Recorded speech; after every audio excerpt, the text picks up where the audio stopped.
محترم علمی حلقے کے ہونہار ساتھیوں،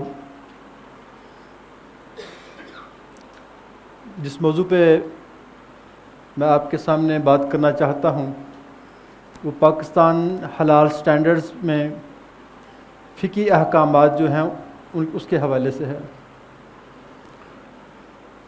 مجھے اس بات کا احساس ہے، صبح سے آپ کلاس میں بیٹھے ہوئے ہیں اور سب سے مشکل کام جو ہے اہل علم حضرات کا دوسروں کی گفتگو سننا ہوتا ہے۔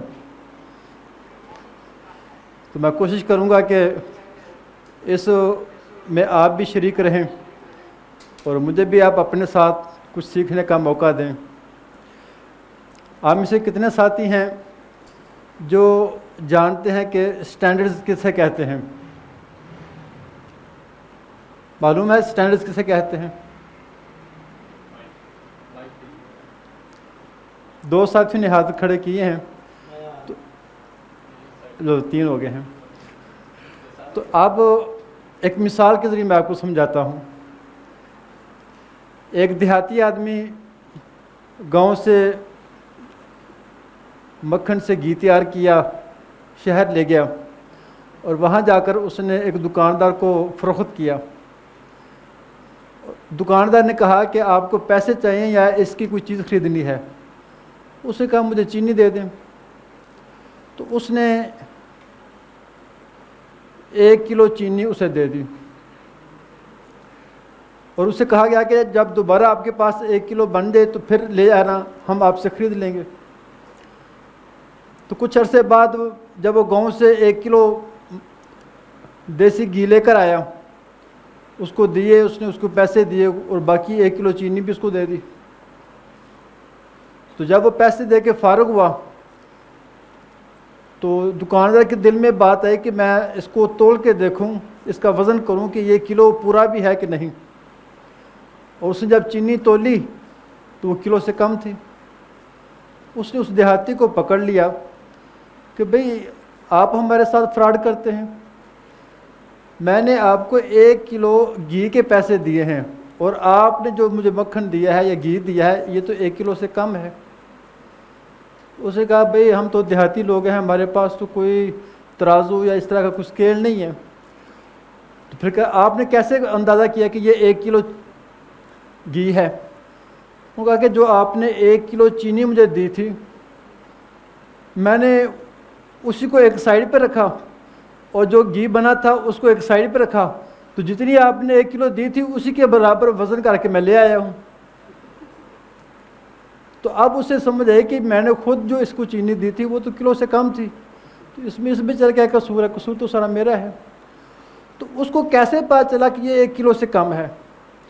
گورنمنٹ نے جو اس کو وزن والا پیمانہ یا باٹ دیا تھا وہ اصل میں ایک معیار ہے دیکھنے کے لیے کہ یہ 1 کلو پورا ہے یا نہیں، اس میں 1000 گرام پورے ہیں یا نہیں۔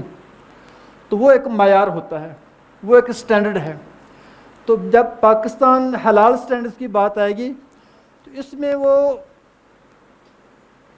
تمام بنیادی اور کم از کم ضروری شرائط ہوتی ہیں جس پر کوئی چیز تیار کی گئی ہو اور اس کو حلال کہا جا سکتا ہو۔ اگر ان معیارات کا لحاظ نہ رکھا جائے، ان اصول اور ضابطوں کا لحاظ نہ رکھا جائے تو اس کو ہمارا پاکستانی سٹینڈرڈ جو ہے اس کو حلال ہی نہیں شمار کرتا۔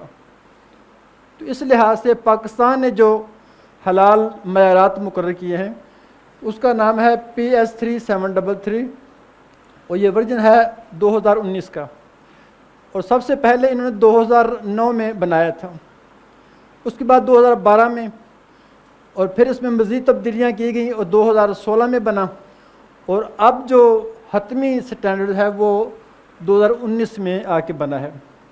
اور آپ یہ سن کے حیران ہوں گے کہ پہلے 2009 سے لے کر 16 تک صرف ایک کتابچہ تھا، اسی میں تمام سٹینڈرڈز انہوں نے یکجا کر دیے تھے۔ لیکن جو 2019 کا ورژن آیا ہے اس میں اس کے انہوں نے 4 پارٹس کر دیے ہیں، پارٹ 1 2 3 4۔ تو یہ جو چاروں معیارات ہیں، یہ چار جو وہ کاپیز ہیں، اس میں سے میں نے تمام فقہی احکامات کو نہیں لیا، کچھ اصطلاحات کو لیا ہے اور کچھ جو روزمرہ استعمال کی جو معیارات ہیں وہ لیے ہیں۔ تو سب سے پہلے تو یہ قرآن پاک کی آیت ہے، اس پہ صبح بات ہو چکی ہے۔ اس معیار میں جس چیز کو پیش نظر رکھا گیا ہے وہ یہ ہے کہ یعنی کہ اسلام کے اندر کچھ چیزیں ایسی ہیں جن کی شارع شریعت کی طرف سے، اللہ اور اس کے رسول کی طرف سے کرنے کی اجازت ہے، اس کو حلال کہتے ہیں، اور کچھ چیزیں ایسی ہیں جس کی ممانعت آئی ہے، اس کو حرام کہتے ہیں، اور کچھ چیزیں ایسی ہیں جن کے بارے میں خاموشی اختیار کی گئی ہے، جن کے بارے میں کچھ نہیں بتایا گیا کہ یہ حلال ہیں یا جائز ہیں یا ممنوع ہیں یا کیا ہیں، تو اس کو مشبوہ کہتے ہیں، شبہ والی چیزیں ہیں۔ اور وہ مشہور حدیث بھی ہے، الحلال بین والحرام بین وبینہما متشابہات۔ اب اس سسٹم کے اندر جو چیز آئی ہے وہ یہ ہے کہ کچھ تو ایسے شرائط اور تقاضے ہیں جس کو شرعی تقاضے ہم کہہ سکتے ہیں، ریلیجیس ریکوائرمنٹس، اور کچھ ہیں جو ہائیجین اینڈ ہیلتھ ریکوائرمنٹس ہیں، صحت و صفائی کے لحاظ سے۔ تو یہ تو ہمارے جو عصری علوم کے اسکالرز حضرات ہیں وہ کہتے ہیں کہ شاید ریلیجیس جو ریکوائرمنٹس ہیں ان کا تعلق صرف حلال و حرام کے ساتھ ہے۔ یہ جو ہائیجین اینڈ ہیلتھ ریکوائرمنٹس ہیں اس کا اسلام کے ساتھ تعلق نہیں ہے، لیکن حقیقت یہ ہے کہ صفائی کے حوالے سے جتنی تاکید ہمارے مذہب اسلام میں آئی ہے اور کسی بھی مذہب میں یا اور کسی جگہ نہیں ہے، جتنا صفائی کے بغیر، طہارت کے بغیر تو عبادت بھی قبول نہیں ہے، لا صلاۃ الا بطہور، طہارت کے بغیر تو آپ کی نماز بھی قبول نہیں ہے۔ تو اس لیے صفائی جو ہے، ہائیجین جو چیز ہے، یہ بھی اصل میں شرعی ریکوائرمنٹس ہیں، لیکن عصری علوم کے تحت ان کو کہا گیا کہ یہ ہائیجین اینڈ ہیلتھ ریکوائرمنٹس ہیں، حفظان صحت جو ہے وہ بھی ہم اسے کہتے ہیں۔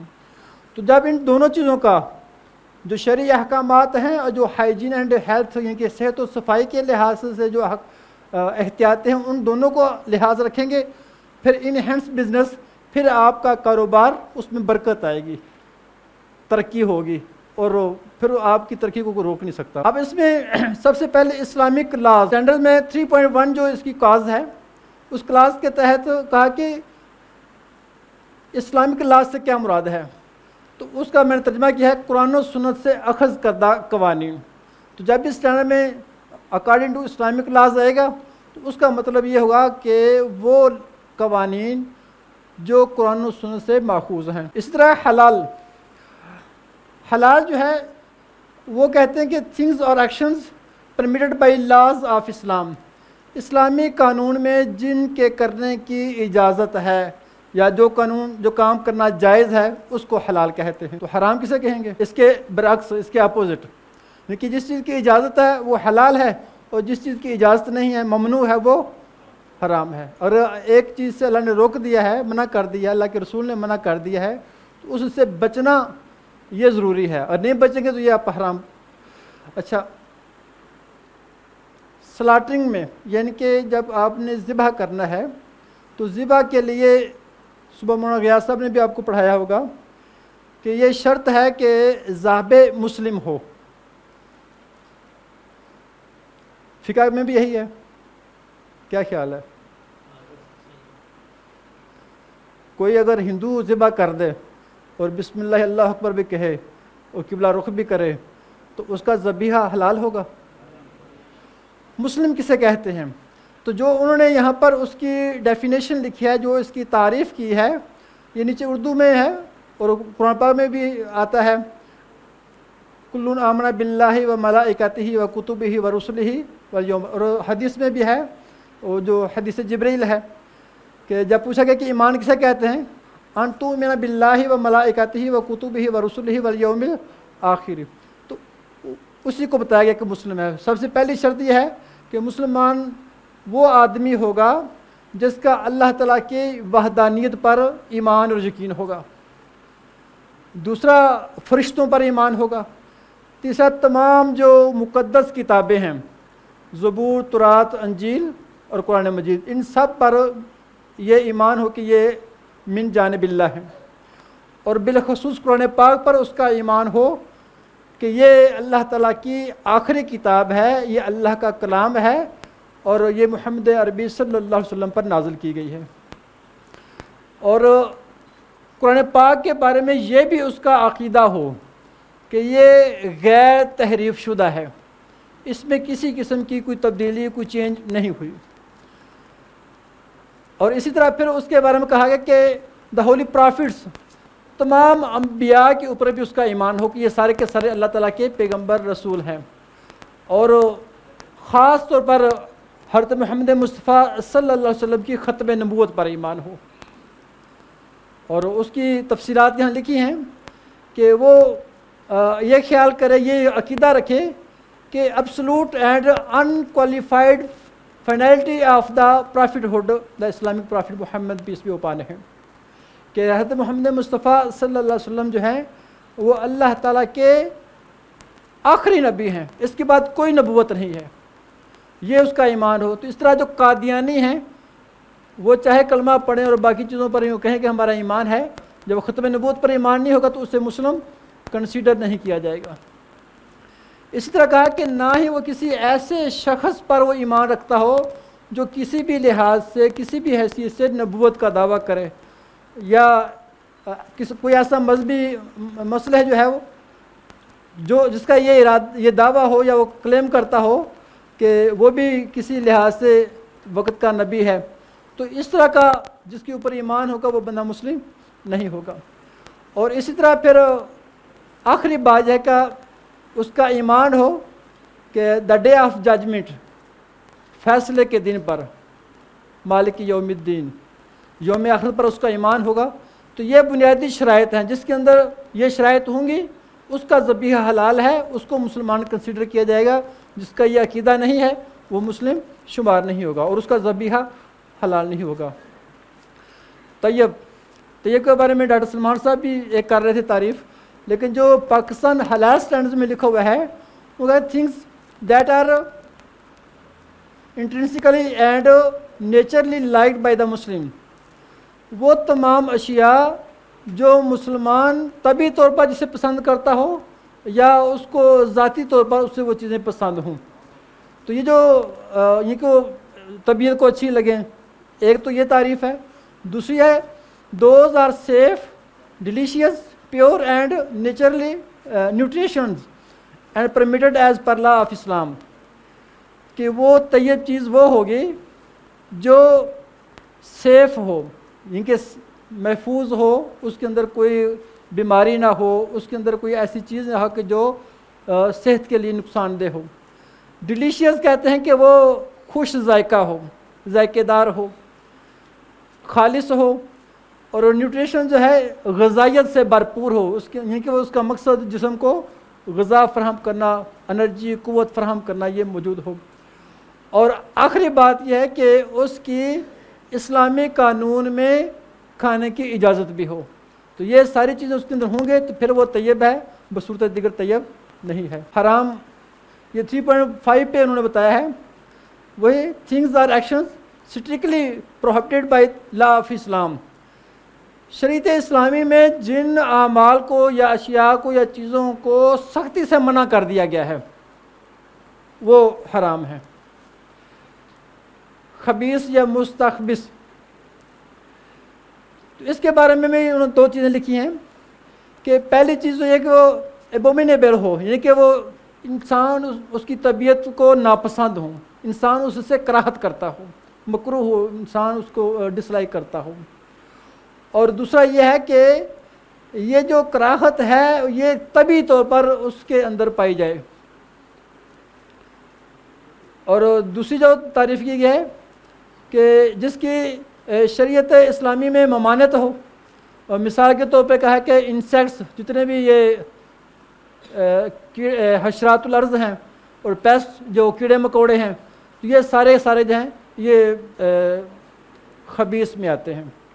اور قرآن پاک میں بھی خبیث کے حوالے سے ایک حکم ہے یاد ہے کسی کو؟ قرآن پاک میں خبیث کے حوالے سے کون سی آیت ہے؟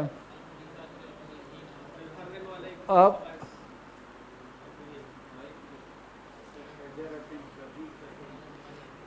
کئی چیزیں آ رہی ہیں، شجرۃ خبیثۃ بھی ہے، تو میں نے کہا کہ الطیب للطیبین والخبیث خبیثات للخبیثین، لیکن اس میں آتا ہے کہ وحرم علیکم الخبائث، وحرم علیکم الخبائث، جتنی بھی خبیث چیزیں ہیں یہ تمہارے اوپر حرام کر دی گئی ہیں۔ تو خبیث چیزیں کون سی ہیں؟ ایک تو جس کو انسان طبی طور ناپسند، جس سے کراہت کرتا ہو، دوسرا جس کی اسلام میں ممانعت آئی ہو، وہ ساری کی ساری چیزیں وہ خبیث ہیں۔ طاہر، طاہر کا جو لفظ ہے اس کے بارے میں بتایا گیا کہ طاہر وہ ہوتا ہے جو جس میں نجاست نہ ہو، جو گندی نہ ہوں، ناپاک نہ ہوں، پلید نہ ہوں، اور دوسرا یہ کہ وہ خود بھی نجس نہ ہوں، اور دوسری یہ کہ اس کے اندر نجاست شامل نہ ہوئی، کنٹامینیشن آف نجاست جو ہے وہ نہ ہو، تو اس کو جو ہے وہ کہا گیا ہے۔ باقی کہتے ہیں کہ جب ہم فقہ کی کتابوں میں دیکھتے ہیں یا مختلف سٹینڈرڈز دیکھتے ہیں تو وہاں پر ایک ہی چیز کے بارے میں آ رہا ہوتا ہے کہ یہ حرام ہے یا یہ چیز خبیث ہے یا یہ چیز نجس ہے، تو اس میں فرق کیا ہے؟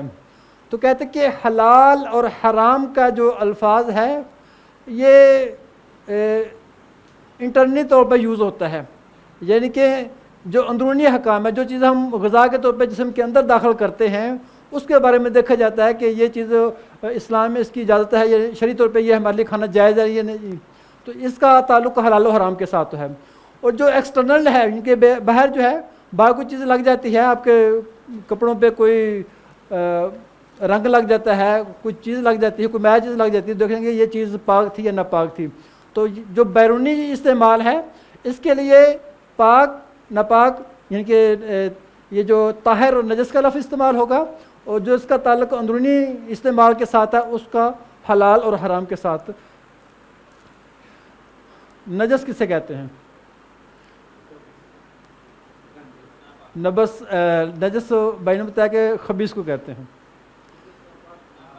ناپاکی پلیدی اس کو ہم کہتے ہیں، لیکن یہاں پر جو انہوں نے کہا کہ ایسی اشیاء جو شرعی نقطہ نظر سے فی ذات ہی مکروہ ہوں، مکروہ سے مراد ہے کہ ناپسند ہوں، انسان اس سے کراہت کرتا ہو، گندی ہوں، یا وہ ایسی چیز جو خود فی ذات ہی تو وہ پاک ہے لیکن اس کے ساتھ کوئی نجاست لگ گئی ہے، شامل ہو گئی ہے جو کنٹامینیٹڈ ود نجس ہے، تو یہ دونوں چیزیں جو ہوں گی تو یہ نجس کہلائیں گی۔ مثال کے طور پہ انہوں نے کہا ہے کہ جیسے خمر ہے، شراب، یا کیرین ہے، یہ بھی اسی کی قسم ہے، یہ جو فضلاجات ہیں، اور یا پھر انسان یا جانور کے مقد سے خارج ہونے والا مادہ، اس کو آپ کہہ لیں سبیلین سے ما خرج من السبیلین فہو نجس۔ اور اسی طرح پیشاب پخانہ کی بات آ گئی، خون اور پیپ، نطفہ، تولیدی خلیہ، اور کوئی دوسری چیز جو کہ اس طرح کے مادوں سے ماخوذ شدہ ہو، یا اس کی بائی پروڈکٹس، یعنی کہ یہ ساری چیزیں جن کا اوپر ذکر آیا ہے یہ خود ہوں یا ان سے کوئی چیز تیار کی گئی ہو۔ آج کل تو ڈاکٹر صاحب بیٹھے ہیں، جتنے بھی اینٹی کوئی وائرس ہوتا ہے تو اس کی جو ویکسینیشن تیار ہوتی ہے تو انہی چیزوں سے تیار کی جاتی ہے، تو جو ویکسینیشن پروڈیوس فرام نجس تو پھر وہ نجس ہوگی۔ ڈاکٹر صاحب کیا خیال ہے؟ تو سٹینڈرڈ تو یہی بتا رہے ہیں۔ مکروہ، مکروہ تو فقہ میں بڑا معروف ہے لفظ، تو انہوں نے کہا کہ مکروہ سے مراد شرعی طور پر جو چیزیں ناپسند ہیں یا جن کی ممانعت آئی ہے تو وہ مکروہ ہیں۔ اب یہاں پر ڈس لائک کا لفظ آیا اور پروہیبٹڈ آیا ہے۔ پروہیبٹڈ وہ حلال و حرام میں بھی آیا ہے اور اس میں بھی آیا ہے، تو یہ اس لیے آیا ہے کہ مکروہ کی دو قسمیں ہیں۔ پہلی جو قسم ہے وہ یہ ہے کہ مکروہ تحریمی جو حرام کے ذرا قریب ہے، اور مکروہ تنزیہی جو حلال کے ذرا قریب ہے، تو اس لیے انہوں نے ڈس لائک اور پروہیبٹڈ دونوں لفظ استعمال کیے ہیں۔ یہ دو اس کی قسمیں ہیں. اس کی تشریحات میں اس لیے نہیں کہہ رہا کہ یہ چیزیں آپ نے پہلے پڑھی ہوئی. مکروہ اینیمل، کون سا جانور مکروہ ہوگا؟ انہوں نے لکھا کہ جلالہ اینیملز آر مکروہ تحریمی. جلالہ اینیمل، آپ جانتے ہیں جلالہ اینیمل کون سے ہیں؟ جلالہ فقہ کی مشہور اصطلاح ہے. یہ خچر کہتے ہیں کہ جلالہ اس جانور کو کہتے ہیں جو فی ذات ہی حلال تھا، لیکن اس کی جو خوراک تھی وہ نجس پر مشتمل تھی، نجاست کھاتا تھا. وہ گندگی خور جانور جو حلال تھا، تو وہ اگر مسلسل گندگی کھاتا ہے، وہ گندگی اس کی جسم کا حصہ بن جاتی ہے، اس کے جسم سے بدبو آنا شروع ہو جاتی ہے. تو ایسا جانور جو ہے اس کو آپ بے شک اسے ذبح کر لیں، اس کے تکبیرات بھی پڑھ دیں، آپ سارے جو ریکوائرمنٹس وہ پوری کریں، اس کے باوجود اس کا گوشت کھانا مکروہ ہے، اور یہ مکروہ تحریمی ہے، حرمت کی طرف لے جاتا ہے. تو وہ بتایا گیا ہے. اب اس کی امپلیمنٹیشن یا اس کا مصداق آپ خود دیکھ لیں کہ کوا اس کا ہے یا نہیں ہے، کھچر یا کوئی اور یہ اس کا مصداق بن ہے. آج کل چکن جو ہے، تو جو چکن جن کی فیڈ آرگینک فیڈ ہے، نباتات ہے، تو اس کے بارے میں تو کوئی مسئلہ نہیں ہے. لیکن جن چکنز کی فیڈ جو ہے وہ بلڈ یا بلڈ بائی پروڈکٹس ہیں، تو وہ جلالہ کے حکم میں آئیں گی. یا ہر وہ جانور چکن یا بیف یا کوئی جس کی خوراک خون ہے، کیونکہ سلاٹر ہاؤس میں جب جاتے ہیں تو سینکڑوں کی تعداد میں جانور ذبح ہو رہے ہوتے ہیں. تو ایک جانور کا خون کافی مقدار میں بہتا ہے، وہ سارا کا سارا بلڈ کہاں جاتا ہے؟ وہ سارا کا سارا بلڈ جو ہے اس کو ڈرائی کر کے اس کی فیڈ بنتی ہے، اور فیڈ پھر جانوروں کو دی جاتی ہے.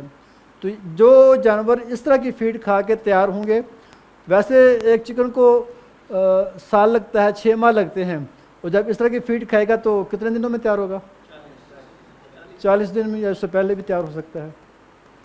تو اس طرح کی جو جانور ہیں کہ جن کی فیڈ نجاست ہو، شرعی طور پر حکم کیا ہے اس کا؟ آپ نے پڑھا ہوگا، یاد ہوگا. شرعی طور پر امام ابو حنیفہ رحمہ اللہ کا کہنا یہ ہے کہ ذبح کرنے سے پہلے آپ اس کو نجس جو فیڈ ہے، نجس خوراک وہ بند کر دیں. صرف جو طاہر فیڈ ہے، جو پاک فیڈ ہے، وہ اسے دیں، اور اتنی دیر دیں کہ اس کے جسم سے جو نجاست کی سمیل ہے وہ ختم ہو جائے، اور اس کے بعد آپ اس کو ذبح کریں گے تو پھر اس کا گوشت کھانا حلال ہوگا، وہ ٹھیک ہے. اب کتنے دن لگتے ہیں جسم کی نجاست ختم ہونے میں؟ چھوٹے ہوں تو وہ دیکھتے ہیں 3 دن لگ سکتے ہیں، 10 دن لگ سکتے ہیں، 20 دن لگ سکتے ہیں. بڑا جانور تو اس کو 40 دن لگتے ہیں، مہینہ بھی لگ سکتا ہے، 2 مہینے بھی لگ سکتے ہیں. تو اس کا جو پیمانہ ہے وہ یہی ہے کہ اس کے جسم سے نجاست کی بدبو ختم ہو جائے، تو اس کے بعد پھر آپ اس کو ذبح کریں اور پھر آپ کھا سکتے ہیں. اچھا، اسی طرح مکروہ اینیمل کے اندر انہوں نے بتایا کہ ایسے فارمی حلال جانور جن کو جان بوجھ کر مستقل نجس غذا کھلائی جا رہی ہو، تو یہ سارے کے سارے مکروہ اینیمل ہیں. حلال پروڈکٹس، حلال مصنوعات کون کون سی ہیں؟ تو انہوں نے کہا ہے کہ جب ہم حلال پروڈکٹ کی بات کرتے ہیں تو اس میں صرف مشروبات نہیں آتے یا مطعومات ہی نہیں آتے، اس کے علاوہ بھی بہت ساری چیزیں ہیں جو اس میں شامل ہیں. تو اس کی انہوں نے پھر آگے وضاحت کی ہے.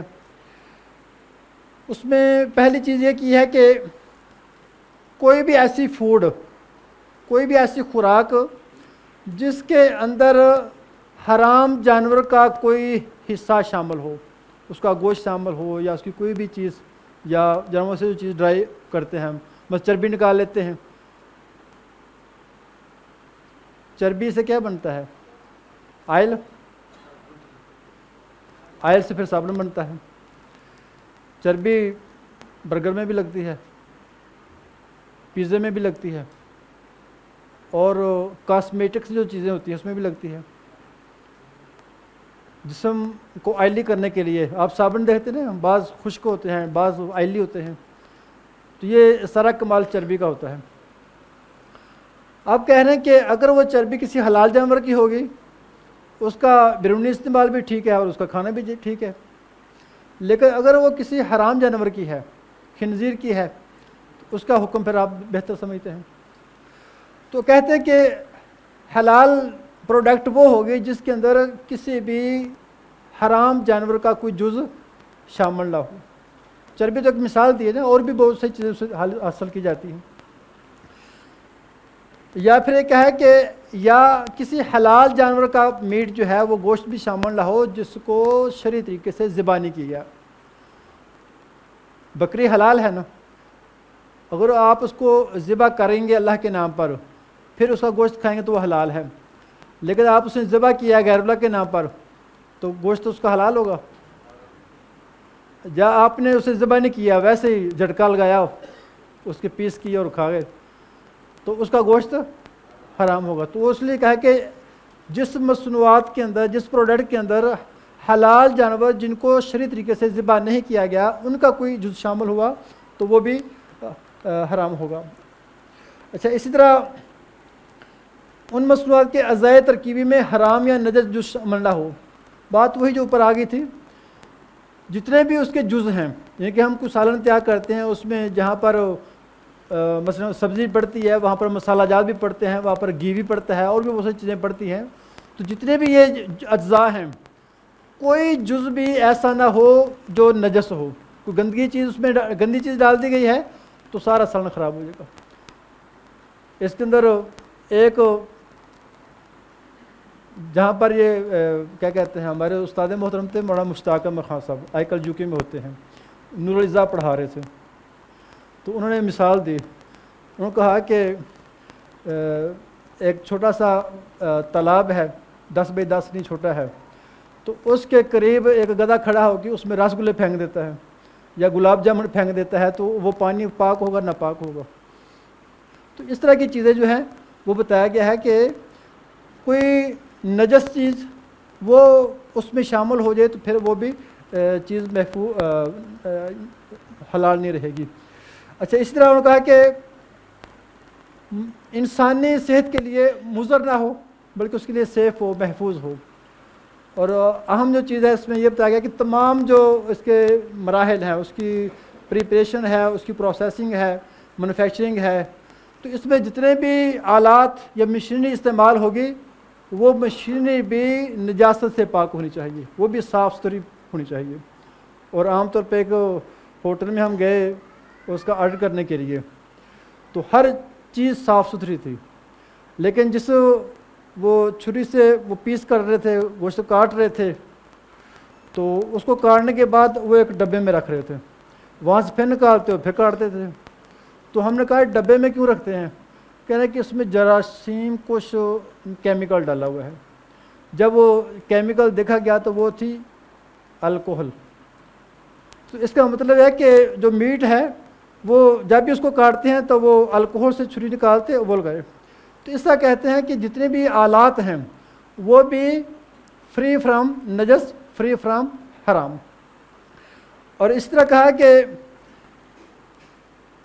حلال مصنوعات وہ ہوگی جس میں انسانی جسم کا کوئی جز، کوئی عضو شامل نہ ہو، نہ کوئی جسم گوشت، نہ اس کے بال، نہ اس کے ناخن، یہ احترام انسانیت کی بنیاد پر ہے۔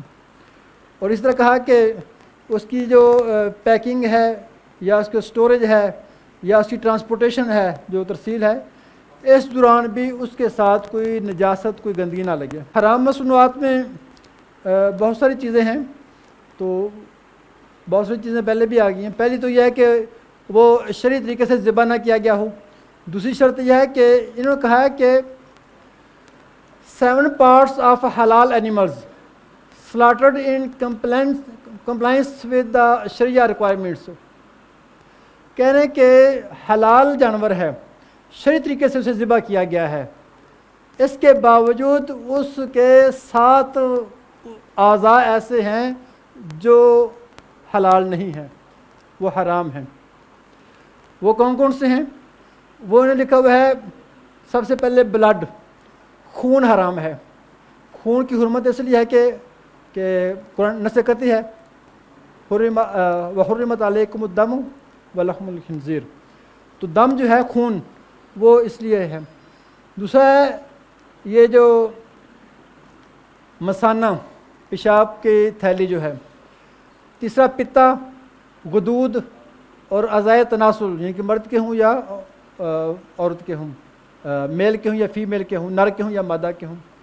اسی طرح خصیتین جو ہیں، اور اسی طرح جو اس کا بیزادانی ہے۔ تو یہ 7 اعضاء ہیں جو اکارڈنگ ٹو پاکستان حلال اسٹینڈرڈ از مکروہ ہے تحریمی، بلکہ حرام پروڈکٹ۔ ہاں جی، آپ کا کیا خیال ہے؟ یہ جو نام لیے گئے ہیں یہ حلال ہے کہ حرام ہے؟ ہم تو لاہور میں ہوتے ہیں، وہاں تو جب نماز مغرب ہوتی ہے اس کے بعد تو جگہ جگہ پر ٹکا ٹک چل رہا ہوتا ہے۔ تو پتہ ہے ٹکا ٹک میں کیا سیل ہوتا ہے؟ کپورے، اور یہ کہنے کہ حرام ہے۔ اور پاکستان کے جو بڑے بڑے شہر ہیں وہاں پر کپورے جو ٹکا ٹک، میں نہیں پوچھتا کس کس نے کھائے ہیں، لیکن according to standard it is not حلال۔ اچھا، اس کے بارے میں آگے جا کے اس کی مزید وضاحت کروں گا۔ اس کے لیے ایک شرط یہ ہے کہ ہر وہ چیز، ہر وہ پروڈکٹ حرام ہوگی جو انسانی جسم کے لیے مضر ہوگی، اس کے لیے ضرر رساں ہوگی، نقصان دہ ہوگی۔ اس طرح کہا کہ ہر وہ چیز بھی حرام ہے جس کو ایک سلیم و طبع انسان ناپسند کرتا ہے، جیسے ناک سے بہنے والا جو رطوبتیں ہیں ناک پر ہے، تو یہ بھی پروڈکٹ میں اس کو شامل نہیں کیا جاتا، حلال پروڈکٹ میں اس کو نہیں شامل کیا جاتا۔ اس طرح جس میں کیڑے مکوڑے یا حشرات الارض شامل ہو جائیں۔ اور اسی طرح کہا کہ تمام انسانی اعضاء یا اس کے ماخوذات یہ بھی سارے کے سارے حرام پروڈکٹ ہیں۔ اور اس طرح وہ تمام اشیاء جو شریعت اسلامی میں نجس یعنی ناپاک ہوں، جیسے پخانہ پیشاب وغیرہ، تو سٹینڈرڈ کے مطابق جس فوڈ کے اندر یہ چیزیں ہوں گی وہ حرام ہیں۔ اب ہم آتے ہیں جو حلال جانور کے مکروہ اعضاء ہیں، جو کہتے ہیں کہ حرام ہیں۔ احناف جو ہیں وہ کہتے ہیں کہ یہ حرام ہے، مکروہ تحریمی ہے۔ ان کے پاس یہ حدیث ہے، کارہ رسول اللہ صلی اللہ علیہ وسلم من الشاۃ سبعا المرارۃ والمثانۃ والغدۃ والحیاء والذکر والانثیین والدم وکان رسول اللہ صلی اللہ علیہ وسلم یحب من الشاۃ مقدمہ۔ بات تو سمجھ گئے ہوں گے آپ کہ اس حدیث کی بنا پر احناف کہتے ہیں کہ بکری، نبی پاک صلی اللہ علیہ وسلم نے بکری کو جو 7 چیزیں ہیں ان کو ناپسند کیا ہے۔ تو جو چیز اللہ کے نبی کو ناپسند ہے وہ مکروہ ہے اور مکروہ تحریمی ہے۔ اس میں پھر یہ پتا، مثانہ، غدود اور مادہ کی شرمگاہ، نر کی شرمگاہ، خصیتین اور خون۔ اچھا، یہ جو حدیث ہے احناف نے اس کو کہا ہے کہ یہ اس لیے حرام ہے کہ حدیث میں جب آ گئی ہے تو جو چیز قرآن سے ثابت ہو یا حدیث سے ثابت ہو تو وہ حدیث قابل حجت ہوتی ہے، اور اس بنا پر ہم ان کو مکروہ تحریمی سمجھتے ہیں۔ اور اس پہ پھر انہوں نے کہا کہ جب اس کی سند کو دیکھا گیا ہے، اس حدیث کی سند، یہ حدیث جو ہے وہ کہتے ہیں کہ موصول ہے، اور بعض نے کہا کہ یہ حدیث جو ہے یہ مقطوع ہے، اور بعض نے کہا کہ یہ حدیث متصل نہیں ہے، تو اس بنا پر یہ حدیث قابل حجت نہیں ہے۔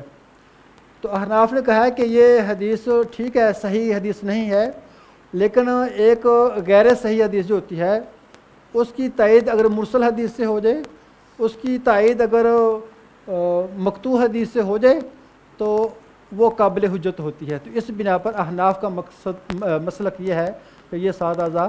اچھا، یہ فقہا کے بھی اقوال بیان کیے گئے ہیں۔ در مختار میں علامہ حسکفی رحمہ اللہ نے، اور اس طرح بدائع الصنایع میں علامہ کاسانی رحمہ اللہ نے، اور فتاوی عالمگیری میں یہ وہ ساری عبارات آپ کے سامنے ہیں. سب نے کہا ہے کہ یہ ساری ان کا کھانا جو ہے وہ حرام ہے. اور اس میں کہتے ہیں خون اس لیے حرام ہے کہ نس قطعی سے اس کی حرمت ہے. باقی چیزیں اگرچہ اللہ کے نبی نے ناپسند کی ہیں تو ناپسند ہونے کی وجہ سے وہ مکروہ ہیں. لیکن جو اہل ظواہر ہیں کہ ذبح کے وقت بہنے والا خون جو ہے دم مسفوح یہ تو حرام ہے کیونکہ یہ نس قطعی صاحب ہے, اس پہ تو کوئی اختلاف ہی نہیں ہے.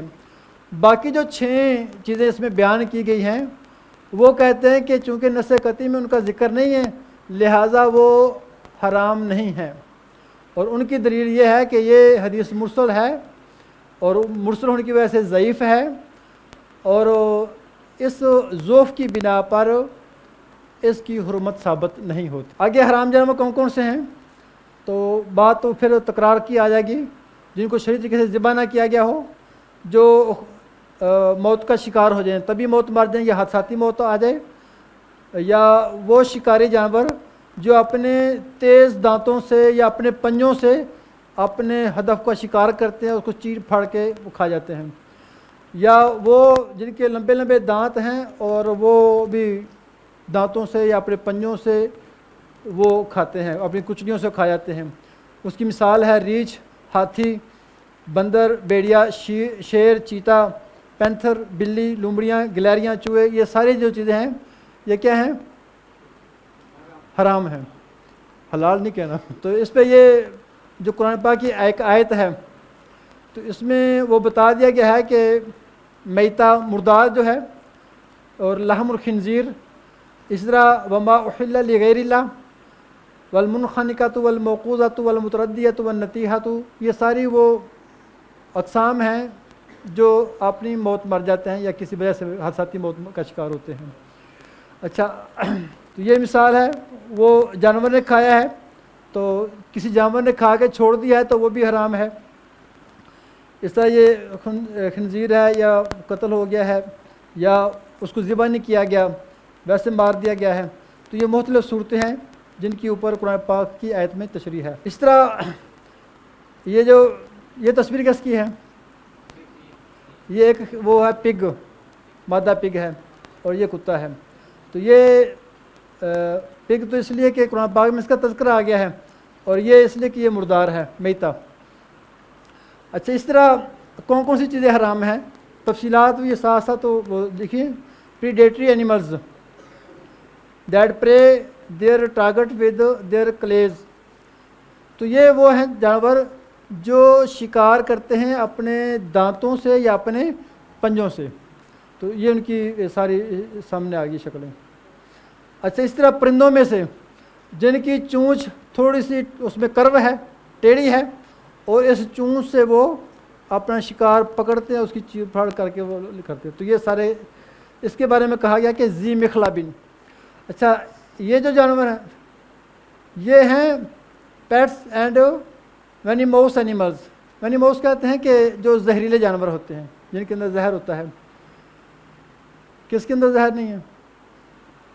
اچھا, اس طرح کہتے ہیں کہ وہ اینیمل جس کو اسلام میں جن کو قتل کرنے سے منع کیا گیا ہے, مارنے سے منع کیا گیا, اس میں ہنی بیز یعنی کہ شہد کی مکھی ہے اور یہ وڈ پکرز ہیں. اچھا, اس لیے جو حشرات الارض ہیں تو کہتے ہیں کہ یہ سارے کے سارے جو ہیں یہ سارے کے سارے بھی حرام اینیملز ہیں.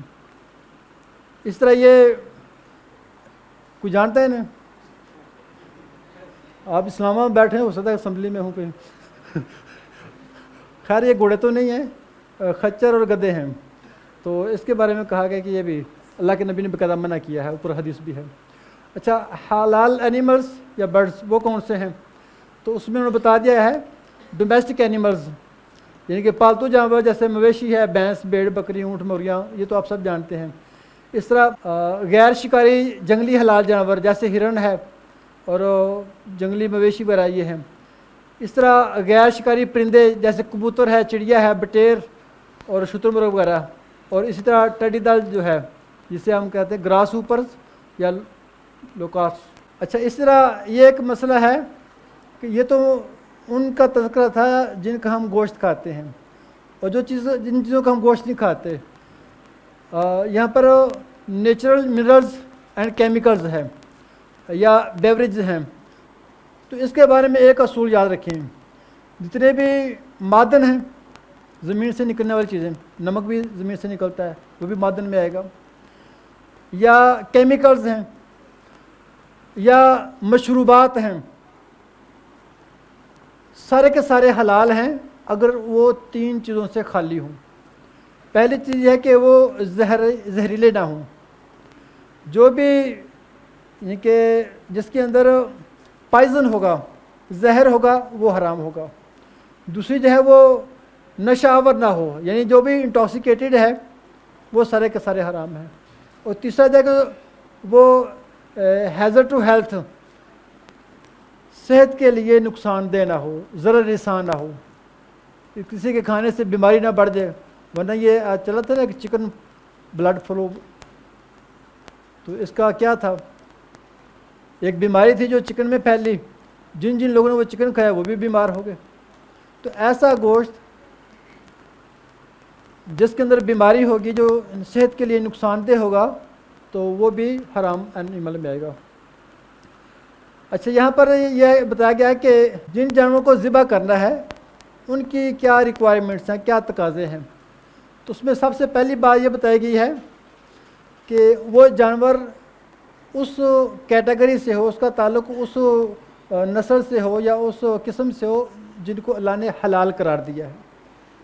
حلال جانور جیسے بکری ہے، بھیڑ ہے اور گائے ہے، اور اس نسل سے ہوں گے، بھینس ہے، تو یہ اس کو ذبح کرے گے تو وہ حلال ہوگا۔ اگر وہ دوسری قسم ہے، جیسے درندے ہیں، شیر ہے، چیتا ہے، یا کتا ہے، بلی ہے، خنزیر ہے، تو آپ اسے ذبح کر بھی لیں، اس پہ اللہ کا نام بھی لے لیں، پھر بھی وہ حلال نہیں ہوں گے۔ دوسری جو ہے کہ یہ ریکوائرمنٹ ہے کہ جو جانوروں کا ڈاکٹر ہے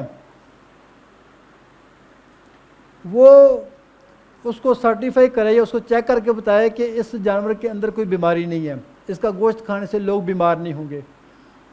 تو اگر آپ نے گورنمنٹ کے سلاٹر ہاؤس میں یا اپنا سلاٹر ہاؤس بنایا ہے تو اس میں یہ ریکوائرمنٹ ہے کہ ایک ویٹرنری ڈاکٹر جو ہے رکھنا پڑے گا، جو ہر جانور کو چیک کر کے بتائے گا کہ یہ اس کا گوشت جو ہے وہ بیماری سے پاک ہے، پھر آپ اس کو ذبح کریں گے۔ تیسرا یہ بتایا گیا کہ ذبح کرتے وقت اس اینیمل کی اندر جان موجود ہو۔ ایک مردار ہے، اس کو جا کے آپ وہ چھری چلا دیں گے، بسم اللہ اللہ اکبر کریں گے تو وہ حلال نہیں ہوگا۔ اس کے لیے اس کا الائیو ہونا، زندہ ہونا، یہ ضروری ہے۔ اور چوتھی شرط یہ ہے کہ جو زندہ جانور ہیں ان کا کوئی عضو جو ہے وہ زندہ جانور کا کاٹنا یہ جائز نہیں ہے۔ اگر کوئی حلال جانور کھڑا ہوا ہے تو آپ کا دل چاہ رہا ہے کہ میں اس کا جو ہے وہ بازو کاٹ لوں اور اس کو پکا لوں، باقی جانور رہے، تو اس طرح وہ زندہ جانور کا کوئی عضو اتارنا یہ جائز نہیں ہے۔ اور اس طرح کہا کہ اس کی جو فیڈ ہے، خوراک جو ہے وہ پورسین فری ہو، یعنی کہ خنزیر یا اس کے ماخوذات اس کی خوراک نہ ہوں۔ ذبح کرنے سے پہلے اینیمل ویلفیئر، جو جانوروں کی بہبود ہے، اس کا خیال رکھا جائے۔ تو آپ کوئی بتا سکتے ہیں اینیمل ویلفیئر کیا ہے؟ ذبح کرنے تک اس جانور کو احساس نہ دلایا جائے کہ تجھے ابھی ہم ذبح کرنے لگے ہیں، کیونکہ جو موت کی تکلیف ہوتی ہے وہ چھری سے زیادہ سخت ہوتی ہے۔ تو اس کے لیے یہ پہلی شرط ان کی یہی ہے کہ ان کے ساتھ یہ سلوک کیا جائے گا کہ treated in ways that minimise fear, کہ اس کا جو خوف ہے جتنے کم سے کم اس کو کر سکتے ہیں، اس سے پیار کریں، اس کو پانی پلائیں، اس کو چارہ دیں، اس کے ساتھ کھیلیں، یہ اینیمل ویلفیئر ہے۔ اور پھر دوسرا یہ ہے کہ وہ جو جانور ہے اس کو پانی اور چارہ اس وقت بھی دینا ہے جب وہ ایک لمبا سفر کر کے آیا ہے۔ لاہور میں اگر آپ کا وہ ذبح خانہ ہے، آپ ملتان سے یا رحیم یارخاں سے وہ اپنے جانور منگواتے ہیں، تو ٹرک میں یا بس میں اتنا لمبا سفر کر کے آئیں گے تو جانور بھی تھک جاتے ہیں۔ تو ان کو کم از کم آپ اتنا ریسٹ دیں، 1 دن کا 2 دن کا، ان کی تھکاوٹ ختم ہو جائے، وہ ریسٹ کر لیں، آرام کر لیں، اس کے بعد پھر جا کے اسے ذبح کیا جائے۔ اور اسی طرح کہا کہ وہ ایسے مٹیریل پہ مشتمل ہونی چاہیے جو قدرتی طور پر ان کے لیے بہتر ہو۔ سلاٹر کہتے ہیں ذابح، ذبح کرنے والا۔ اس کے لیے پہلی شرط یہ ہے کہ وہ مسلمان ہو۔ کون سا مسلمان؟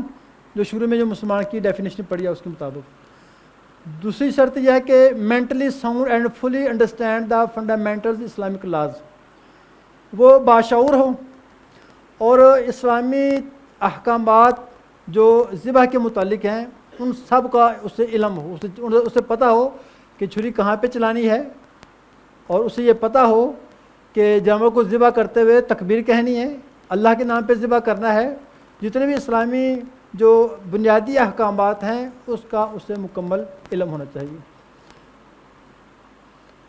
ایک جگہ ملیشیا کے وفد آیا تو میری ڈیوٹی لگی آپ ان کے ساتھ ہی چلے جائیں۔ گورنمنٹ کا بہت بڑا سلاٹر ہاؤس تھا۔ جب گئے تو بڑا اچھا نظام تھا، صفائی بھی تھی اور ذبح بھی کر رہے تھے۔ تو ہمارے جو ملیشین ڈیلیگیشن والے تھے انہوں نے کہا کہ یہ جو ذابح ہے سلاٹر مین، ان کو ذرا بلا لیں۔ وہ 3-4 ان کے سلاٹر مین آ گئے تو انہوں نے ایک سے پوچھا کہ آر یو مسلم، آپ مسلمان ہیں؟ اس نے کہا الحمدللہ جی میں مسلمان ہوں۔ اس نے کہا الحمدللہ، تو کہتے ہیں ریسائٹ الحمدللہ، ریسائٹ سورہ فاتحہ، کہ سورہ فاتحہ سناؤ۔ اب وہ چپ کر گیا۔ اس نے کہا کہ تم مسلمان ہو، تو مسلمان کے اوپر نماز فرض ہے، ہر نماز میں سورۃ فاتحہ ہے، رکعت کوئی سورۃ فاتحہ کے بغیر ہوتی نہیں، لا صلاۃ الا بفاتحۃ الکتاب۔ اس سے جب کہا تو وہ چونکہ انگلش میں پوچھ رہے تھے اسے سمجھ نہ آئی، ہم ساتھ کھڑے تھے، ہم نے اسے کہا یار سورۃ فاتحہ سے پڑھ کے سناؤ، الحمد شریف پڑھ کے سنا دو۔ وہ رونے لگا، کہتا ہے مجھے نہیں آتی۔ اب وہ جانور ذبح کر رہا ہے اور وہ گوشت جو ہے پورے لاہور میں سیل ہو رہا ہے، تو اب پہلی شرط یہ کہ مسلم ہو۔ تو اب وہ جو ملیشین تھے وہ کہتے ہیں کہ بھئی ہم تو نہ اردو سمجھتے ہیں نہ پنجابی سمجھتے ہیں، جس بندے کو سورۃ فاتحہ ہی نہیں آتی اور وہ ذبح کر رہا ہے، اس کے بارے میں آپ بتائیں اسے ہم کیسے حلال تصور کریں۔ تو جب وہ رویا، اس کو افسران نے بھی کہا بھیا تم پہلے کیوں نہیں بتایا؟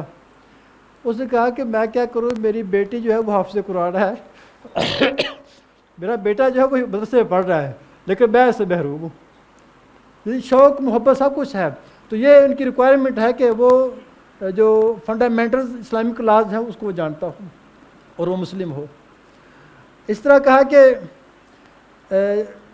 وہ جو ذابح ہے ٹرینڈ ہو، اسے چھری چلانا بھی آتی ہو، یہ نہیں آ کے تجربہ کرے، وہ باقاعدہ ٹرینڈ ہو، تربیت یافتہ ہو، کیونکہ کسائی جب چھری چلاتے ہیں تو وہ تو 1 منٹ 1.5 میں فرق ہو جاتے ہیں۔ کوئی اناڑی چلاتا ہے تو یا وہ خود اپنے آپ کو زخمی کرے گا یا جانور اس سے بھاگ جائے گا، عجیب وہ یوٹیوب پہ آپ ڈرامے دیکھتے رہتے ہیں۔ تو اس لیے پہلی شرط یہ کہ وہ ٹرینڈ آدمی جو اسے کرے، اور دوسرا یہ کہ وہ خود بھی صحت مند ہو، اپنی صفائی کا خیال رکھتا ہوا ہو، اپنے ناخن اپنے بال خراش تراش اس کا وہ لحاظ رکھتا ہو، اور جو اینیمل ویلفیئر کے جو ضابطے اور قانون ہیں اس کو بھی وہ سمجھتا ہو۔ سٹننگ اسے کہتے ہیں، اردو میں سے کہتے ہیں جھٹکا، جھٹکے کا گوشت۔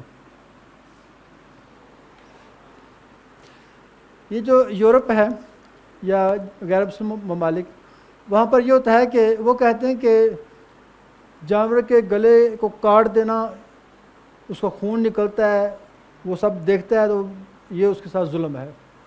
ان کو اینیمل ویلفیئر کا بڑا خیال ہے، جانوروں کی بہبود کا بڑا خیال ہے۔ تو پھر کہتے ہیں بھائی گوشت تو کھانا ہے، کیسے پھر اس کو ذبح کریں؟ وہ کہتے ہیں کہ اس کے سر کے اوپر کوئی چوٹ لگاؤ یا کوئی ایسی چیز کرو کہ یہ بے ہوش ہو جائے، بے ہوشی کی حالت میں اس کو کاٹ دو اور پھر کھا لو۔ یہ ہے سٹننگ۔ تو سٹننگ جو ہے وہ گن سے بھی ہوتی ہے۔ سٹننگ جو ہے وہ ایک باکس میں جانور کو داخل کرتے ہیں، اس میں گیس چھوڑتے ہیں اور اس گیس سے وہ بے ہوش ہو جاتا ہے، پھر اس کو وہ کاٹتے ہیں۔ اور سٹننگ کے اور بھی طریقے سے وہ کرنٹ دیتے ہیں، کرنٹ سے بے ہوش ہو جاتا ہے، پھر اس کو کاٹتے ہیں۔ پاکستانی جو حلال سٹینڈرڈ ہیں تو انہوں نے کہا کہ آل فارمز آف سٹننگ، جتنی بھی اس کی اقسام ہیں، shall not be allowed for animals, یہاں پاکستان میں اجازت نہیں ہے۔ موقع ملا تو آپ کو اس کی کوئی ویڈیوز بھی دکھائیں گے سٹننگ کی، وہ گن کے ذریعے اس کے سر پہ چوٹ لگاتے ہیں اور جانور بے ہوش ہو جاتا ہے، پھر اسے وہ کاٹتے ہیں۔ تو کہتے ہیں کہ سٹننگ جو ہے وہ پاکستان میں الاؤ نہیں ہے۔ ہمارے جو علماء ہیں انہوں نے کہا ہے کہ جب جانور بے ہوش ہو جاتا ہے، اس کے بعد بے ہوشی کی حالت میں جب آپ اس کو ذبح کریں گے، چاہے سارے شرعی تقاضے پورے کریں، اس بات کی کیا گارنٹی ہے کہ جب اس کی جان نکلی تھی اس وقت وہ زندہ تھا یا پہلے مر چکا تھا؟ ہو سکتا ہے آپ نے اس کے سر پہ چوٹ لگائی ہے، وہ بے ہوش ہو کے گرا ہے اور وہیں پر پھر وہ مر گیا ہو، مردار کو چھری چلائیں گے تو وہ حلال ہوگا۔ تو اس میں اس بات کو یقینی بنانا کہ ذبح کرتے وقت وہ بے ہوش نہیں تھا، وہ بے ہوش تھا، زندہ تھا، مردہ نہیں تھا، یہ بڑا مشکل ہے۔ لہذا جس کام میں مشکل ہے، اشتباہ ہے، اسے چھوڑ دو۔ تو دوسرا کہا کہ پاکستان میں کسی ایسے گوشت کی بھی اجازت نہیں ہے جو سٹننگ کے ذریعے کیا گیا ہو۔ کہا کہ ذبح کرنے سے پہلے جو جانور ہے اس کی صحت، اس کی جو کیفیت، اس کو چیک کیا جائے۔ تو یہ باتیں ویسے پہلے آ گئی ہیں۔ اچھا، اس میں ایک اور چیز آتی ہے، اینیمل فاؤنڈ سک۔ سلاٹر ہاؤس میں اینیمل کو لے کر آئے ہیں، ڈاکٹر نے چیک کی ہے تو اس نے کہا کہ یہ بیمار ہے۔ تو اس کے بارے میں کہتے ہیں کہ اگر بیمار ہو تو اس کے بارے میں کہا امیڈیٹلی بی ریمووڈ، فوری طور پر اس کو ذبح خانے سے الگ کر دیں، وہاں سے ریموو کر دیں، ختم، الگ کر دیں، اور یا اس کو ایسے ایریے میں لے جائیں جو بیماروں کا ہے، اس کا پہلے علاج کریں، وہ صحیح تندرست ہوگا، اس کے بعد لا کے ذبح کریں۔ لیکن ہمارے ہاں دیہاتوں میں، بعض کا شہروں میں بھی پریکٹس ہوتی ہے کہ وہ کوئی بیمار جانور لے آتے ہیں۔ صحت مند جانور ذرا قیمتی ہوتا ہے، زیادہ قیمت دیتا ہے، بیمار جانور ہلکی قیمت میں مل جاتا ہے، تو سستا جانور لا کے اس کو ذبح کر کے تو وہ سیل کر دیتے ہیں۔ پاکستان سٹینڈرڈ کہتا ہے کہ اس کی اجازت نہیں ہے، اگرچہ شرعی طور پر وہ حلال ہو جائے گا، لیکن یہ جو کہیں کہ ہو سکتا ہے وہ جو خود بیمار ہے، جو بندہ اس کا گوشت کھائے گا وہ بھی بیمار ہو جائے، بیماری پھیلنے کا اندیشہ ہے، تو اس لیے سٹینڈرڈ اس بات کی اجازت نہیں دیتا کہ کسی بیمار جانور کو ذبح کر کے اس سے آگے سیل کیا جائے۔ آگے چلیں۔ اس طرح انہوں نے کہا جو مادہ جانور حاملہ ہو اس کو بھی ذبح نہیں کیا جائے گا۔ تو فقہ میں کیا ہے، اور گائے ہے، مادہ ہے، یعنی کہ حاملہ ہے، تو اس کو ذبح کریں گے تو وہ حلال ہوگی یا نہیں ہوگی؟ اس کے پیٹ میں بچہ ہے، گائے کو تو ذبح کیا، بچے کو تو ذبح نہیں کیا آپ نے، اس کا گوشت حلال ہوگا یا نہیں ہوگا؟ تو یہ بہت سارے احکام ہیں، یہ آپ فقہ کی کتابوں میں پڑھیے گا، لیکن یہاں پر انہوں نے کہا کہ جو حاملہ ہے اس کو ذبح نہیں کیا جائے گا۔ اچھا، یہ کہ میکینیکلی سلاٹر آف حلال animal is prohibited. Pakistani standard میں مشینی ذبیحہ حرام ہے، مشینی ذبح جو ہے وہ منع ہے۔ مشینی ذبیحہ کیا ہوتا ہے؟ مولانا آپ بتائیں گے مشینی ذبیحہ؟ مشینی ذبیحہ یہ ہوتا ہے، خاص طور پہ یہ ہوتا ہے اس میں چکن میں، وہ جو مرغیاں ہوتی ہیں وہ لٹکا دیتے ہیں، ہینگ کر دیتے ہیں، بٹن چلاتے ہیں، وہ خود ایسے گھوم رہی ہوتی ہیں، تو آگے بلیڈ لگے ہوتے ہیں، جو ہی وہ بلیڈ کے سامنے سے گزرتی ہے تو اس کی گردن کاٹ جاتی ہے، اور آگے پھر وہ مشینی انداز سے پھر اس کی وہ کھال بھی اتارتے ہیں، اس کے وہ پیس بھی کرتے ہیں، گوشت بھی آگے پیکنگ بھی ساری مشینی انداز سے ہوتی ہے۔ پاکستانی اسٹینڈرڈ کہتا ہے کہ مشینی ذبیحہ جو ہے یہ جائز نہیں ہے۔ اس میں پھر یہ ہوتا ہے کہ اگر وہ جو سلاٹنگ لائن ہے، چکن اس میں ہینگ کیا ہوا ہے، تو آگے آپ 1 یا 2 سلاٹر مین کھڑا کر لیں، جو ہی مرغی آئے تو وہ مینولی طریقے سے اس کو ذبح کریں، بسم اللہ اللہ اکبر کہیں، اور اس کے بعد پھر وہ آگے کام بے شک وہ ہو مشینی، لیکن اس کا جو ذبح کرنا ہے یہ ہاتھ سے ہو، یہ مینولی ہو۔ اور جتنے بھی یہ بڑے بڑے چکن کے ہاؤسز ہیں. میں سیزن فوڈ والوں کے پاس میں گیا تو وہاں پر بھی انہوں نے 3 سلاٹر مین کھڑے کیے ہوئے تھے جو چلتی ہوئی وہ جو مشین تھی اس کے اندر ہی وہ ذبح کرتے جا رہے تھے. ایک آدمی چیک کر رہا تھا کہ کوئی مرغی ایسی آگے نہ چلی جائے جو زندہ ہو. تو اس طرح کر کے یہ ہوتا ہے سسٹم. باقی وہ شرط ہے کہ وہ جب ذبح کرے تو اس کی نیت بھی کرے کہ میں یہ اللہ کے نام پہ ذبح کر رہا ہوں. اور اسی طرح یہ بھی شرط ہے کہ ذبح کرنے کا جو مقصد ہے وہ یہ کہ یہ انسان کی خوراک کے لیے کر رہے ہیں, تفریح کے لیے نہیں.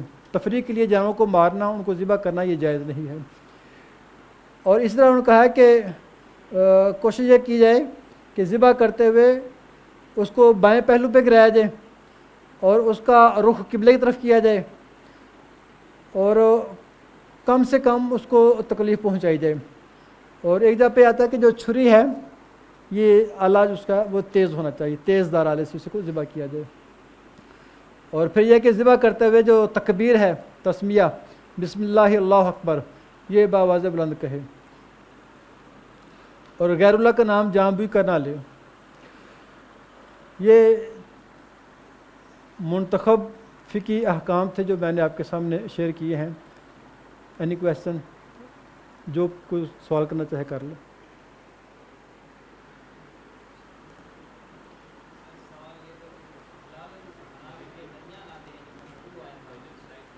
ہاں, تو ان کے بارے میں کیا کہنا چاہیں گے آپ, کس طرح ہم ایک حلال ہے, ایک حرام, اور ایک مشبوہ. مشبوہ کہتے ہیں شبہ ہونا. شبہ کا مطلب یہ ہے کہ اس کے حلال یا حرام ہونے کے دلائل آپ کے پاس نہیں ہے, اس کا ایویڈنس آپ کے پاس نہیں ہے. تو اس کے بارے میں فقہ میں آتا ہے توقف. توقف یہ ہوتا ہے کہ آپ اتنی دیر تک اس سے احتراز کریں جتنی دیر تک اس کے حلال ہونا یا اس کا حرام ہونا کلیئر نہ ہو جائے, واضح نہ ہو جائے. اور جو چیز شک میں ڈالے فہوا ردن, جس میں شک ہے تو اس سے بچنا بہتر ہے. اس طرح وہ مشہور حدیث ہے کہ اگر آپ اپنے بکریاں جو ہے وہ بالکل بارڈر پہ چرا رہے ہیں تو ہو سکتا ہے کہ وہ چراگاہ کے دوسری طرف بھی کھانا شروع کر دیں, تو اس لیے آپ وہ کناروں پہ نہ کریں. تو یہ جو کنارے ہیں نا, جو حدود ہیں, ان سے پیچھے جہاں کلیئر ہے حلال البین والحرام البین, تو جو بین چیزیں ان کو اختیار کیا جائے.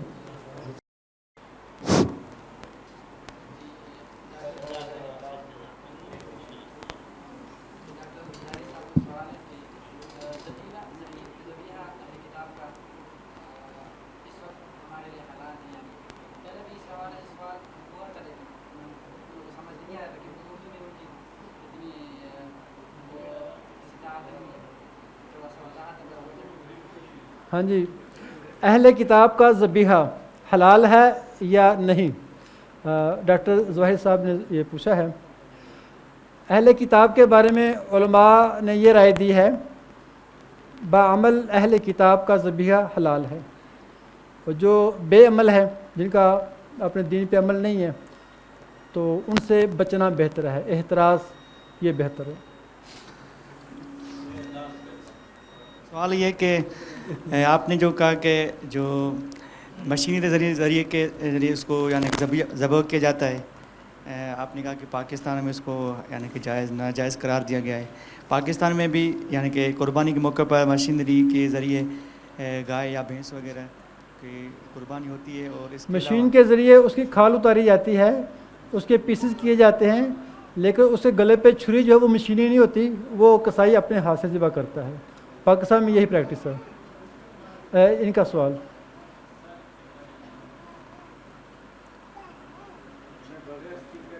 ہاں جی,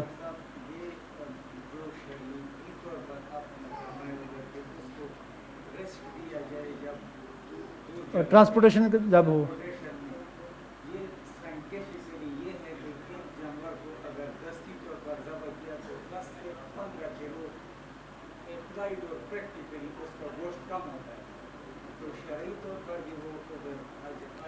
آج پڑھ لیے. وہ تو خود نبی پاک صلی اللہ علیہ وسلم نے بھی بیان فرمایا ہے کہ آپ چھری کو جانور کے سامنے تیز نہ کریں. ایک جانور کو دوسرے جانور کے سامنے ذبح نہ کیا جائے. اور یہ بھی آپ کے الفاظ کا مفہوم یہ ہے کہ جس طرح ہم احساسات رکھتے ہیں, ہماری جان ہے, اس طرح جانور بھی احساسات رکھتے ہیں. تو جب ان کے سامنے یہ کریں گے تو ان کے اندر ایک خوف, ایک ڈر پیدا ہوگا, اور اس کا وہ جو اس کا بلڈ ہے یہ سارا کھینچ جائے گا, اور اس کی یہ کہ اس کا جو میٹ ہے وہ بھی کم ہو جائے گا, اور بھی بہت سی چیزیں آتی ہیں, رنگ بھی بدل جائے گا. السلام علیکم ورحمۃ اللہ. سر میرا نام اظہار الحق ہے اور میں انٹرنیشنل اسلامک یونیورسٹی کا طالب علم ہوں. میرے 2 سوالات ہیں. ایک یہ کہ آپ نے جو بلیڈ کا کہا ٹھیک ہے وہ تو حرام ہے, لیکن آج کل جو ایک دوسرے کو خون دیا جاتا ہے وہ لازمی بات ہے حلال ہوگا تبھی اس کا آج کل, لیکن اس کی کوئی اس طرح کی دلیل اگر ہے تو وہ مجھے دے دیجیے گا. اور دوسرا سوال میرا یہ ہے کہ قرآن پاک کے اندر آتا ہے یا ایھا الذین آمنوا کلوا مما فی الارض حلالا طیبا. حلال اور طیب کیا الگ الگ چیزیں, یعنی ایک چیز حلال ہو سکتی ہے وہ طیب بھی ہو سکتی ہے, یا جو طیب ہے وہ حلال نہیں ہو سکتی؟ اس کی ذرا وضاحت کیجیے گا کہ آپ حلال بھی کھائیں اور طیب بھی کھائیں, اس کے اندر کیا فرق ہے؟ آپ کا جو پہلا سوال ہے انتقال خون کے بارے میں ہے کہ ایک انسان دوسرے انسان کو خون دیتا ہے. اس کے بارے میں علماء کے 2 مسلک ہیں. ایک مسلک یہ ہے کہ یہ جائز ہے, کیونکہ جس نے ایک انسان کی جان بچائی اس نے گویا پوری انسانیت کو بچایا. مشہور آیت ہے, اس کا ترجمہ میں نے آپ کے سامنے پیش کیا ہے. اور دوسرا گروپ جو ہے جو کہتے ہیں کہ انتقال خون جائز نہیں ہے, وہ کہتے ہیں کہ انسان کے جسم کا بھی انسان پر حق ہے, وہ اس کو نقصان نہ پہنچائے. خودکشی اس لیے حرام ہے, اگرچہ اس کا اپنا جسم ہے, اس کی اپنی جان ہے, وہ خود اپنے آپ کو وہ قتل کرتا ہے, لیکن اسلام نے اس کو حرام قرار دیا ہے کہ یہ اس کا مالک نہیں ہے. کوئی بندہ اپنے آپ کا مالک نہیں ہے, یہ اللہ تعالیٰ کا عطا کردہ ہے. اصل مالک اللہ تعالیٰ ہے, اور آپ مالک کی اجازت کے بغیر کسی کو نہ کوئی عضو دے سکتے ہیں, نہ خون دے سکتے ہیں, اور نہ کوئی اور چیز کر سکتے ہیں. یہ دونوں مسلک موجود ہیں. تو اب بلوہ عام ہے, خون عام طور پہ جو دیا جاتا ہے یہ جان بچانے کے لیے ہوتا ہے, اور تو جو اس مسئلے کو اختیار کرتے ہیں وہ کہتے ہیں انتقال خون جائز ہے, اور جنہوں نے دوسرا مسئلہ اختیار کیا ہے وہ کہتے ہیں کہ بہتر یہ کہ نہ دیا جائے. آپ کا دوسرا سوال جو ہے مشینی ذبیحہ کے بارے میں تھا. حلال اور طیب میں کیا فرق ہے؟ اگر ایک ہی ہوتا تو ایک ہی لفظ آتا, حلال آ جاتا. قرآن پاک میں دونوں چیزیں الگ الگ آئی ہیں.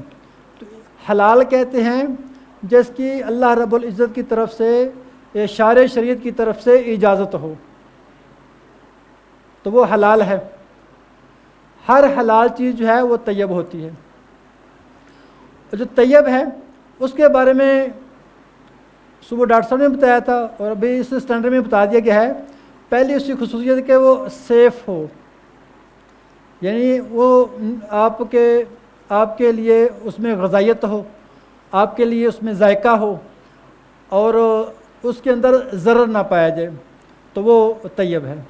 اس طرح کہتے ہیں کہ یہ ایک چیز جو ہے وہ طیب, ہم طیب کا معنی لیتے ہیں وہ صاف ستھری ہو. صاف ستھرا بھی اس طیب کا ایک جز ہے.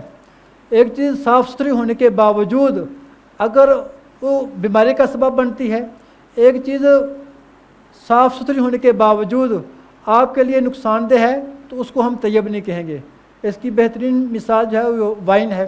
شراب کتنی صاف ستھری ہوتی ہے, اور آج کل تو پیور مل جاتی ہے, لیکن اس کو طیب نہیں کہا گیا, وہ حرام ہے, کیونکہ وہ ہیزر ٹو ہیلتھ بھی ہے, اس میں سکر بھی ہے, اور جس چیز سے اللہ نے منع کیا ہے وہ ممنوعات میں بھی شامل ہے. تو اس لیے حلال الگ اصطلاح ہے اور طیب ایک الگ اصطلاح ہے. طیب کو ہم یہاں جو ISO کے سٹینڈرڈ ہیں, تو جتنے بھی ہائیجین سٹینڈرڈ ہیں وہ سارے طیب کے لیے ہیں, اور اسلام ہی سے وہ سارے اصول ضابطے لیے گئے ہیں. بسم اللہ الرحمن الرحیم. بعض علاقوں میں مچھلی جو ہے وہ گولے بارود کے ذریعے یا چھڑے والی بندوق کے ذریعے پکڑی جاتی ہے, مارا جاتا ہے پانی کے اندر تو وہ مر جاتی ہے. تو اس کے کھانے کے حوالے سے پاکستان سٹینڈرڈ کیا کہتا ہے؟ پاکستان سٹینڈرڈ کہتا ہے کہ مچھلی حلال ہے, کیونکہ دیکھیں نا یہ جو شرع کا معاملہ آتا ہے یہ آتا ہے ذبیحہ میں. مچھلی کو بغیر ذبح کے بھی کھا سکتے ہیں آپ, کیونکہ خود نبی پاک صلی اللہ علیہ وسلم نے فرمایا کہ میرے لیے 2 مردار حلال کیے گئے ہیں، ایک مچھلی ہے اور دوسرا ٹڈی دل الجراد، یہ 2 جو ہیں یہ مردار یہ حلال کیے گئے ہیں۔ البتہ جو مسئلہ آتا ہے گولے بارود کا، مچھلی کو آپ گولے بارود سے کریں، چھری سے کریں، کانٹے سے کریں یا زندہ پکڑ کے پھر اس کو کٹ کر لیں، کیونکہ اس میں ذبح شرط نہیں ہے۔ جو مسئلہ آپ کا ہے وہ آتا ہے ذبح کی 2 قسمیں ہیں، ایک ہوتا ہے ذبح اختیاری اور دوسرا ہوتا ہے ذبح اضطراری۔ ذبح اختیاری میں یہ ہوتا ہے کہ جس جانور کو آپ نے ذبح کرنا ہے وہ آپ کے قابو میں ہے۔ عید کے موقع پہ سارے جانور آپ کے قابو میں ہوتے ہیں، بعض کی ٹانگیں باندھ لیتے ہیں، ان کو آپ ذبح کرتے ہیں تو اس کے لیے ضروری ہے کہ وہ چھری بھی تیز ہو، ضابطے بھی مسلم ہو، اور وہ حلال کے جو ضابطے ہیں، معلومات ہے، علم ہے، اس کو بھی جانتا ہو، اور پھر وہ اللہ کے نام پہ ذبح کرے۔ اضطراری میں یہ ہوتا ہے کہ جس کو آپ نے ذبح کرنا ہے وہ آپ کے قبضے میں نہیں ہے، اڑتے ہوئے پرندے جا رہے ہیں اور آپ ان کا شکار کرتے ہیں تو یہ آپ کے اختیار میں نہیں ہے، یا وہ شکاری کتا چھوڑتے ہیں، وہ پکڑتا ہے جانور کو، جا کے خرگوش کو پکڑ لیتا ہے، تو یہ آپ کے اختیار میں نہیں ہے۔ اس کے بارے میں یہ آتا ہے کہ جب وہ چیز آپ کے اختیار میں آ جائے، بلکہ اس سے پہلے یہ آتا ہے کہ جب آپ نے اپنے یعنی کہ وہ بندوق چلائی ہے، تیر چلایا ہے، یا آپ نے اس کو شکاری کتے کو چھوڑا ہے، اس وقت بسم اللہ اللہ اکبر کہہ لیں، وہ پکڑ لے گا، اور اس کے بعد جب آپ اس پہ قابو پاتے ہیں اس وقت اگر وہ زندہ ہو تو ذبح کر لیں، اور زندہ نہیں ہے تو پھر بھی آپ کے لیے وہ حلال ہوگا۔ اچھا، اب ذبح کے لیے شرط یہ ہے کہ جو آلہ ذبح ہے یہ تیز دار ہونا چاہیے، یہ کٹ سے اس کو ذبح کیا جائے، اس کو کسی ایسی چیز سے نہ مارا جائے کہ جس میں دباؤ ہو۔ اب جو گولیاں دباؤ والی ہیں ان سے کوئی شکار کرتا ہے تو اس کے بارے میں تو علماء نے یہی کہا ہے کہ یہ مناسب نہیں ہے، ٹھیک نہیں ہے، لیکن جو گولیاں کٹ کرتی ہیں آگے سے وہ باریک ہوتی ہیں تو ان سے جو شکار کیا جائے گا وہ اس کے بارے میں سب کا اتفاق ہے وہ حلال ہوگا۔ آخری سوال ہے جو آن لائن ہمیں وصول ہوا ہے، حلال اسٹینڈرڈ کا نمبر 3337 کیوں رکھا گیا؟ دوسرا سوال یہ ہے کہ کیا یہ انٹرنیشنل نمبر ہے؟ اور تیسرا سوال، کیا یہ اسٹینڈرڈز کسی اور ملک میں بھی اپلائی ہو رہے ہیں؟ 3 سوالات۔ پاکستان جو PSQCA ہے، پاکستان سٹینڈرڈز کا جو ادارہ ہے، تو اس نے مختلف سٹینڈرڈز اپنے بنائے ہیں۔ اب اس نے اس کا نام 3733 کیوں رکھا ہے، اس کی وجہ تو مجھے معلوم نہیں ہے، لیکن یہ ہے کہ حلال کے حوالے سے یہ ہے، کوالٹی کنٹرول کے حوالے سے اور ہیں، ہائیجین کے حوالے سے ان کے اور ہیں، تو یہ ہیں۔ یہ پاکستان نے جو سٹینڈرڈز بنائے ہیں فی الحال تو یہ ابھی 2019 میں بنے ہیں، اور جس اتھارٹی نے اس کو یہاں پر عمل درآمد کروانا ہے، امپلیمنٹیشن کروانی ہے، وہ ابھی تک وجود میں تو آ چکی ہے لیکن آپریشنل نہیں ہوئی، ابھی تک اس نے کام شروع نہیں کیا۔ وہ ہے پاکستان حلال اتھارٹی۔ 2018 میں دسمبر 2018 میں پاکستان کی نیشنل اسمبلی میں ایک بل پیش ہوا، اور اس کے تحت پھر پاکستان حلال اتھارٹی جو قائم ہوئی ہے، تو اس کا DG وغیرہ یا باقی جو انفراسٹرکچر ہے وہ تو انہوں نے اعلان کر دیا، لوگ بن بھی گئے ہیں، لیکن آگے صوبہ جات میں اضلاع میں ابھی انہوں نے اپنا کام شروع نہیں کیا۔ سٹینڈرڈز بن گئے ہیں، عمل درآمد پھر بعد میں۔ اب دیکھیں کوئی اور ملک بھی اس کو فالو کر رہا ہے یا نہیں کر رہا۔ فی الحال تو یہ سٹینڈرڈ جو ہیں یہ مختلف ممالک کے سٹینڈرڈز کو دیکھ کے، خاص طور پر جو سمک جو ہے اس کے سٹینڈرڈ کو دیکھا گیا ہے، ملیشین کے سٹینڈرڈ کو دیکھا گیا ہے، اور اس طرح انڈونیشیا کے سٹینڈرڈز کو دیکھا گیا، تمام سٹینڈرڈز کو یکجا کر کے اس میں سے انہوں نے یہ سٹینڈرڈز ترتیب دیے ہیں۔ اس سٹینڈرڈ کی خوبی یہ ہے کہ چونکہ پاکستان میں احناف کی تعداد زیادہ ہے تو اس کے اندر آپ کو حنفی مسلک کی چھاپ نظر آئے گی، جو ملیشین سٹینڈرڈ ہے اس میں آپ کو شافعی مسلک کی چھاپ نظر آئے گی۔